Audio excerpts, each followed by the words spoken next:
యెహోవా యొద్ద విచారించుటకు యోధా పట్టణములన్నిటిలోనూ జనులు వచ్చిరి. ఒక్క దగ్గరకు వచ్చారటండి. వారి రాకకు కారణం, ఎందుకు వారి రాకకు కారణం? యెహోవాను వేడుకోవాలి.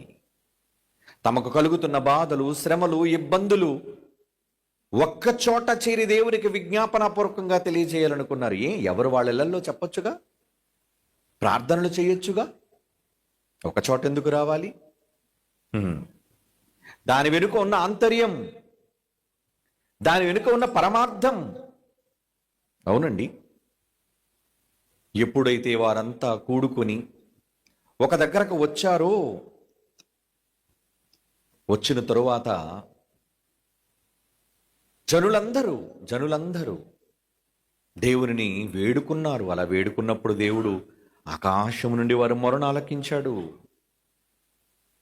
అందరూ కూడుకుని ఒకచోట చేరి తమ పట్టణములను, ప్రాంతములను విడిచి ఒక దగ్గరకు వచ్చి దేవుని వేడుకొనుటకు సహాయము కోరుకోవటానికి ఒక దగ్గరకు వచ్చినప్పుడు యెహోవా వారి మొరను ఆలకించటం ఆరంభించాడు. అందుకు దేవుడు ఇశ్రాయేలుల పక్షాన నిలవబడ్డాడు. వాళ్ళు కోరుకున్న దానిని నెరవేర్చి తిరిగి మందిరాన్ని విజయోత్సవంతో నిర్మించడానికి శత్రురాజులు ఎదురుగా ఇశ్రాయేలీయులకు జయాన్ని ఇచ్చి వారు అనుకున్నది సాధించేటట్టుగా దేవుడు చేశాడు. ఇది బైబిలులో జరిగిన గతం, సంభవించిన భూతకాలం, బైబిలు నేర్పించిన సత్యం. ఎందుకు వాళ్ళు సమాజంగా కూడుకున్నారు? ఎందుకు అందరూ ఒక చోటకు వచ్చారు? యెహోవాను వేడుకోవడానికండి, వేడుకోవడానికి. దేవుని పిల్లలారా, ఈరోజు మీరు కూడా కూడుకున్నారు. దేనికోసం? దేవుని మాటలు వినడానికి.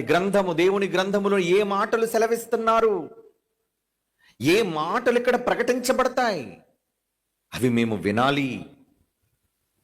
ఆ మాటలు మేము వినాలి, మా బ్రతుకులను మార్చుకోవాలి, వాటి ప్రకారంగా చేయాలి. ఏమండి? ఇందాక నెహెమ్యా గ్రంథం 8వ అధ్యాయంలో 18వ వచనాన్ని చదివితే వారు కూడుకుని ఏం చేశారండి? నెహెమ్యా గ్రంథం 8వ అధ్యాయం 18వ వచనం, ఇదియుగాక మొదటి దినమును మొదలుకొని కడదినము వరకు అనుదినము ఎజ్రా దేవుని ధర్మశాస్త్ర గ్రంథమును చదివి వినిపించుచూ వచ్చెను. ఆ రోజున్న శాస్త్రి ఎజ్రా గారు ఏం చేశారటండి? ఆయన ఏం చేశారు? దేవుని ధర్మశాస్త్ర గ్రంథమును చదివి వినిపించుచూ వచ్చెను. ఏం వినడానికి వచ్చారు? ఎందుకు నేను కోప్పడ్డాను వీళ్ళందరినీ? వీళ్ళు ప్రోమోలు చూడడానిక మీరు వచ్చారు? వీళ్ళ పుస్తకాల ప్రోమోలు, వీళ్ళ పాటల ప్రోమోలు? నో, మీరు వచ్చినది దేవుని మాటలు వినడానికి కనుక ప్రాధాన్యత దానికే ఇవ్వాలి. ఎన్ని గంటలైనా దేవుని వాక్యమునకే ప్రాధాన్యత ఉన్నదే 3 గంటలు. అప్పటికి మీకోసం, ఈ ప్రత్యేక కార్యక్రమాల కోసం 7 గంటలకు ఆరంభించాల్సిన కార్యక్రమాన్ని 5 గంటలకే ఆరంభించాం. క్యూల మీద నిలబడుతున్నారండి పాటలు. ఈసారి పాటల కచేరీ పెట్టుకుందామండి, ఇంకెందుకు వాక్యం.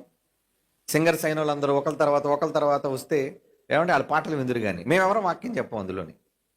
ఉంటారా?